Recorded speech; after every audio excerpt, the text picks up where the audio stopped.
Ang Barangay Ermita diin nahimutang ang merkado sa karbon sa Dakbayan Sugbo wa nay natala nga kaso sa COVID-19 sulod na sa 18 ka adlaw matod sa IETF. Samtang nagpadayon karon ang pagpahigayon sa PCR RDT test sa mga market vendor sa carbon. Ani ang report. Sa parking area sa Carbon, gimuntar ang mga tents alang sa nagpadayon nga COVID-19 test sa 2,000 ka mga vendors. Gisugdan kini kagahapon dindulan sa 300 ka mga market vendors ang napaubos sa swab test apan magpadayon kini hangtod maigo ang target.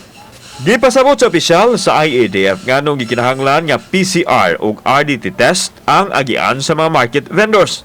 Kaning PCR aron mahibaw ug naba kay COVID. No, nag-experience kag COVID if you have COVID. Now the RDT is if you had COVID. No? Niagi na nimo ang COVID. Mahibaw-an, ma-detect na niya ug na nimong COVID. Na-immune na ka. Ang carbon ganimutang sa Ermita ang sentro sa negosyo dili lang sa syudad kundi apil na sa ubang mga dapit. Apan gibutyag ni Garganera nga nagpabiling zero COVID transmission ang carbon sulod na sa 18 ka adlaw. Malipayon siya sa kalambuan apan nabalaka sa samang higayon kay miluag na og may kumpiyansa na mga tao sa mga health protocols. We have the lowest positivity rate in the entire history sa COVID na to, which is 0.7%. 0.7%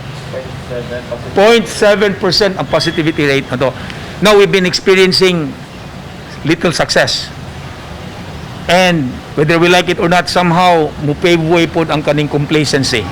Samtang sunod nga targito ng ubang kamerkaduhan sa Dakbayan, tinguha nini nga matumbok asa nagpundo ang virus ug mapugan ang pagkatap nini. Kauban si Marlon Milgaso, ako si Alan Domingo. Balitang Bisdak.